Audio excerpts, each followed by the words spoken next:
global security expert, accomplished author, and entrepreneurial CEO, and now he's sharing his powerful insights, expertise, and realistic solutions to the issues that keep us up at night. He's the one man who is single-handedly making your world and the podcast world a safer place. This is the Security Brief with Paul Viollis.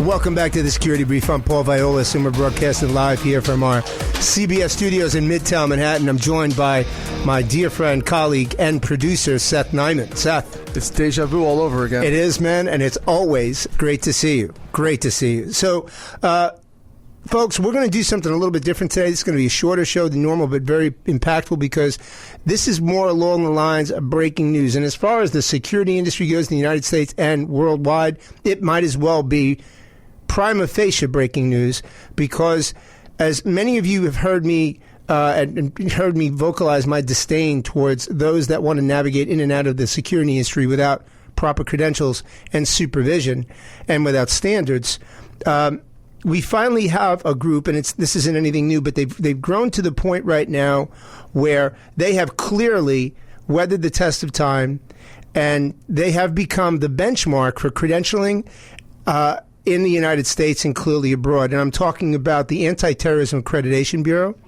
The Anti-Terrorism Accreditation Board.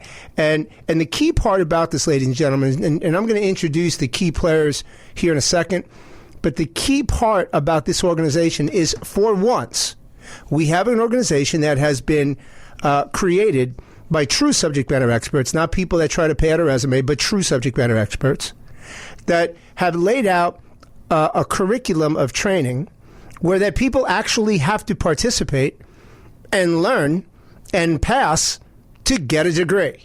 Go figure. As opposed to what we see navigating throughout into the 50 states where people want to pay to play, pay this and get a piece of paper, which is as worthless as, well, I can't say that. Let's just say it's as worthless as the paper it's written on. But Keith Flannigan, who's just a terrific guy, and I'm joined by several of his colleagues and some great friends. You've heard me speak about Eric Konohia before. He's joined me before on the show as a co-host. Avery and Raffaele, two terrific gentlemen, are here with us right now. Gentlemen, tell me a little bit about ATAB, when it was created, what you guys have done so far, what's the mission statement, and where's this going to go? Okay. ATAB, the Anti-Terrorism Accreditation Board, was founded after 9/11 in response to just an overwhelming demand for training and teaching an organization based upon so many different organizations being involved in the cleanup and the process and really not having standardized training. So it was created as an organization to teach first responders how to respond to critical incidents, mass casualty situations, and so forth. And for the last 14, 15 years, it has done that and has been an outstanding training vehicle with thousands of members around the world. And now, because of the changing in the executive protection world and protective services, where traveling around the world has not become a safe place to be. Correct. Executive protection has now come into the fold where you have to have an understanding of the anti-terrorism world. You have to have an understanding of what the difficulties are in traveling the world, whether it's corporate, religious, dignitary, or celebrity. So now those two things are coming together, and executive protection standards are now being set up by ATAB, where you truly are being trained, held accountable, and yes, tested for the knowledge you should have. Now, Avery, correct me if I'm wrong, but ATAB has actually trained over 62,000 responders worldwide. 62,000 responders around the world, over 12,000 members around the world, dedicated to teaching and training and making people better. And you know what's beautiful about this, and I'm going to slip to Eric and then Raffaele in a second. What's beautiful about this, ladies and gentlemen, is this. Unfortunately, the American brand, as powerful and strong as it has always been, is as weak as it's ever been where we are currently. Two, we are clearly in the embryonic stage of a holy war. We are on the shelf right now waiting for the ball to drop for that next incident that's going to occur here on American soil. So there's absolutely no question, no question whatsoever, that anyone, more now than ever before, anyone that's going to be providing security services must, in fact, have the credentialing of ATAB behind their name. If you, my colleagues out there that are CSOs and heads of security for major corporations, private individuals, family offices, anybody, celebrities, anybody in that demographic that would require services like this, you're going to need to look for that credential after that name before you start writing a check. Eric, tell me a little bit more about the training. So the way that let me back up a little bit, Paul. So what has happened is that the industry over the last, I would say 5 to 10 years has evolved and has not evolved into where we are today in the world that we're living in. So as you know, on the previous that I've been on your show, I've been kind of critical of the training. The training has not evolved. What's happening now is that they're taking the old mindset, the dilapidated mindset, the wheels are falling off, they put a bow on the front of it and present it as a new car. And so what has happened is that ATAB has taken the standardized training that you need across the board at the highest levels in terms of the government and official protection standards, evolve it into a training module that you get a standard all the way across the board, but you have to be tested on it. Most of these schools do not test their students. They come in, they sit down for 5 days of the course, and they get a certificate. That certificate really means nothing other than in that classroom. And if the person who trained you decides that he wants to use you, because most of these schools are not even operational schools, the business.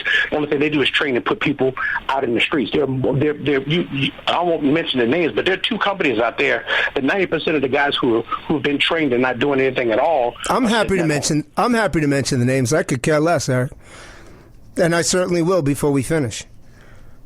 Because you know what? It needs to be said. This isn't a popularity damn contest. This is about keeping people alive. And if somebody's going to step up to the plate and they want to join this industry, they better damn well have the right training or step the hell out. That's the way I see it. Raffaele, what do you think, brother? Talk to me on that. It's the same paradox that we had in the medical community, which is what I've been passionate about. It's one of the reasons I trademarked my name, was because of the fact there's so many diploma mills out there, and it was one of the reasons that when I finally got together with Avery and with Eric, I had been a member of ATAB since 2007 because they were diploma milling people and bringing them overseas, and people were getting messed up and literally getting hurt and dying because of all these diploma mills on the medical side and on the executive protection side. Now, depending on obviously the contracts you're on overseas, if you're on the right contracts, there is a minimum standard for the Department of State, the Department of Defense. But it's all these ancillary contracts where guys are like, hey, no disrespect to a cop from backwater Louisiana or Arkansas, but he's never done a diplomatic mission. But he went to a course, got a 5-day certificate that said he was an executive protection professional, or a 2-day certificate that said he was a TAC medic. And now he's overseas. No, and Raffaele, to your point, go ahead. I'm going to piggyback when you finish. Go ahead, please, sir. No, to your point, though. All right, to your point, from backwater USA to the NYPD or LAPD or Chicago PD, just because you're in an RMP, just because you're driving, just because you've been on the job for 20 years, doesn't mean that you've ever had the function of providing executive protection. Am I correct? Absolutely. And also there's a huge difference between, and again, not to compare, larger departments to small departments, but like you said, if you've never worked a protection detail and you've never worked a protection detail of more than one person, how do you come overseas and work on a 7 or a 12-man team and you don't fit in? And now you're putting other people's lives at risk while you're trying to basically OJT, and the environment is not that forgiving. The environment doesn't care if it's your first day on the job or your 20th day on the job. You're accountable when the smoke hits, the bombs are falling, and the attack ensues.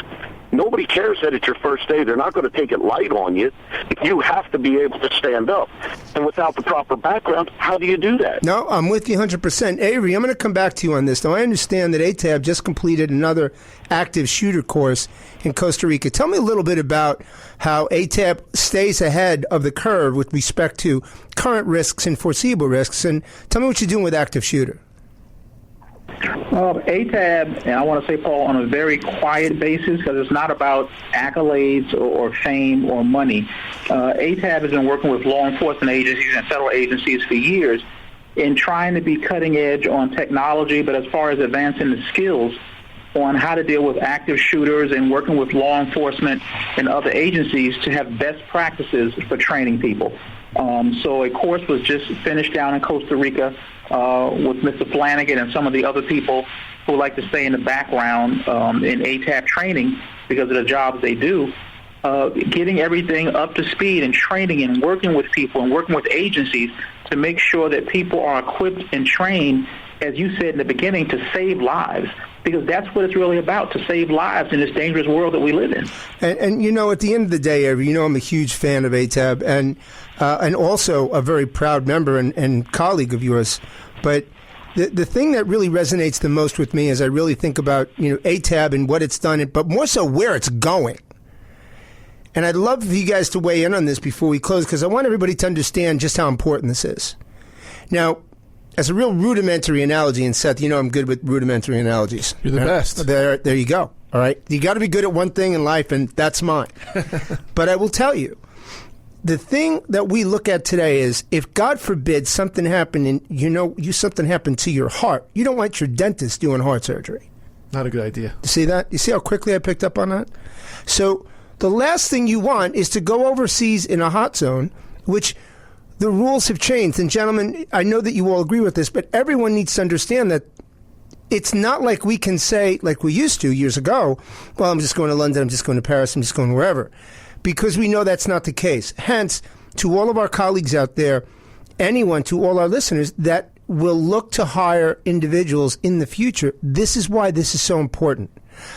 You don't want to find out that the individual that you have driving you or seated to your left or right went through a mill that doesn't have proper training.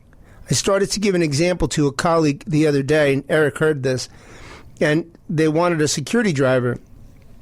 And the client, which is a pretty large corporation, said, you know, so what's the difference? It's just a driver. And, you know, you want to smack this guy so hard his teeth are going to bleed. But, you know, how stupid can you be? This is a smart guy. But the interesting part is that when it gets weak and things go bad and everything turns upside down, and as people start begging and calling and helping, it's the people we're talking to right now that have developed the program, that are actually graduating people, that actually fail people, even though they've paid, because they don't qualify. Therein lies the validity and reliability of ATAB, sets it apart from everything else. Eric touched on something, and I want to just hit this before we come back to the guys for closing statements here. The old regime is out. Guys, we appreciate you, okay? But you need to retire, because it requires a more advanced citizenship of security today in order to provide a level of safety, security, and peace of mind than ever before. On American soil and abroad, it requires a combination of intelligence, physical fitness, deductive reasoning, and the scientific component of using cyber and good old-fashioned investigative skills to make sure that from before, during, and after, no one takes a risk that they shouldn't have. Avery, I'm going to start with you. As you look at ATAB going forward, what's your vision? Where do you want to be? What do you want to do in the United States? What's your footprint? For me, based on the experience and the job I'm doing, Paul, I want to imprint to people that executive protection, very respectfully and not meaning to offend anyone, but it's not just taking pictures on social media. It's not just posing next to CEOs and celebrities. God, that annoys me. It's a real understanding that when you travel the world, the places that famous people go boom also. Malls, soccer stadiums, arenas, movie theaters, places you take your children. ATAB's goal is to make sure that protection specialists and any first responder is trained to keep people safe. And that's all we're really living for and wanting to do, is promote that. Unfortunately, there are, I want to say, other forces out there that do want to keep the old regime, that as long as you pay for a course, you graduate whether you can do it or not. Right, and the days for pay-to-play are over. And ladies and gentlemen, you need to understand something. Piggyback on Avery and Raffaele, and coming to you in a second. We simply do not have the ability to roll the dice any further. This is a head-to-head combat mode with respect to protecting the American brand and Americans as we travel abroad. as well as within the United States. It requires a much higher level of expertise. That's why I've asked the guys from ATAB to be here so that everybody can understand this is the sheriff in town. Now, Raffaele, I'm going to come to you real quick on this to close. You, sir, are my benchmark when it comes to marrying medical information and saving lives in a combat zone and a hot zone. You have done more. You'll forget more about this subject than I'll ever know. What's your parting statement to people listening right now of why that medical component is so important in that security professional? Honestly, it's because, if you remember, and I'll try to make it as brief as I can, back to the Bank of America robbery in Hollywood. Bad things happen to good people. And as much as we love law enforcement, and I respect law enforcement, they can't get there all the time, and paramedics can't get in until the zone is safe. If you can't have somebody competent and current in not just the medical aspect, but the legal liabilities, we're already at a disservice, because the gunfight's not going to last that long, but the injuries will last a lifetime or until you're dead. Amen. And there's so many people out there, Diploma Mill and TACMedic, the largest organization in the United States that pushes out tactical civilian medics, doesn't require you to be prior military or law enforcement to be an instructor. And that was where my wits end. That's when as people say, I'm turning into my father. I'm a very grumpy old man about it. Hey, but at the end of the day, if anybody tells me I'm turning into my father, that's it's as good a compliment as I'll ever get. It's it. And it's sort of like you said about the dentist. My thing is, everybody wants to be a SWAT cop, but nobody wants to go to the basic police academy. Amen. Everybody wants to be the superstar. Oh, I want to learn the tactical medicine, but they won't go get a CPR card. Yes. Yeah. Well, and if I can allude to the executive protection side for just a second, what really bothers me about the old diploma mills is, as Eric and Avery and you have said, pay to play. I'm tired of getting into social media and social networks and then finding out that somebody that paid to play at somebody else's course is a convicted felon, or they have they don't even have a security license, but meanwhile we're openly talking about that in open space. Right. As you know, and as you talked about in the past, open source intelligence is what's giving the terrorists the ability to do bad things to good people, and yet we're allowing, because we don't vet our people and we don't do the proper standards. Now, when you say we, you're not talking about ATAB. When you say we, you're not talking about ATAB. You're talking about the industry, right? No, I'm talking about the whole industry, and the reason that I'm so behind ATAB about the standards, not just for the education, but for the person that's actually going to take the certification. No, it's excellent point, Avery. Allow people with that background in I'm sorry. Excellent point on that, Raffaele. I mean that. But just to sum that up before I go to Eric, the key component when you're selecting it, why ATAB is so important to me, is because when you have a security professional, they must have medical training. That's like saying I want to have a security driver that doesn't have EVOC training, emergency vehicle operations. They just have to have it. And this is one of the reasons why, and I'll finish up with Eric, that the curriculum that ATAB created is really by far the very best in the business. And you simply can't just pay to get it. And you're going to fail if you don't pass. But when you get it, you are respected worldwide. And for employers out there, this is the thing that I want to see, that if I'm hiring somebody, they need this certification. Eric, close me out right now. As we look forward down the road with respect to ATAB, how do people, whether it be a CSO that's looking to put some employees in, or somebody that's looking to attend, how do people learn more about ATAB with respect to attendance, as well as the organization and the benefits associated with going through that training? Okay, so the website is ataponline.org. That's EATAB online.org. All of the certifications that we spoke today are listed there. The criteria to getting involved and getting through those certifications are listed, and it's self-explanatory. I'll end with this. The old regime wants to keep the industry as is. Pun intended. Got it. And I say that when you and I spoke, Paul, months ago of ATAB, and it was a quick blurb about ATAB. Right after we talked about CEPS and the CMEPS was the Certified Executive Protection Specialist, Certified Masters of Executive Protection Certifications, going live. Another organization who is geared on keeping things as is came out with a 3-day certification. A 3-day certification. Right. Now, what we're doing with this group right here, three of us, we consider ourselves the Executive Protection Leadership Forum. What we've done is ahead of that curve. Everybody else is trying to catch up. So there's a lot of similitude and resemblance in everything that you see, but they're trying to make it easier for people to not have to work hard for what it is that they have to have. The industry is evolving. We're light years ahead of everybody else. What scares people is now they have to work for what they have to have. Right. And the problem with it is everybody's coming up with the bubblegum machines. This was a 25 cents, you get a big piece of bubblegum. This was 5 cents for a bubblegum. You turn it up, you get your piece of bubblegum. You think that they taste this two different pieces of bubblegum. And so what the industry has done right now is when I got these guys and I called you, Paul, about getting on it, we need to start speaking out and getting this thing on the forefront. And when you came to, we spoke, and I told people, when somebody tells me it's impossible to do something, the first thing I say, if it's impossible, how do I make it happen? I spoke to you. We got the top 2 insurance brokers over the world to buy into this. So I can't make the individual get certified, but I can make the people who you work for make you get certified, and that's what we're evolving to. And that's really the benchmark of excellence. When you start to talk about any professional organization out there, it's setting the bar, it's keeping the bar, and it's not compromising anything.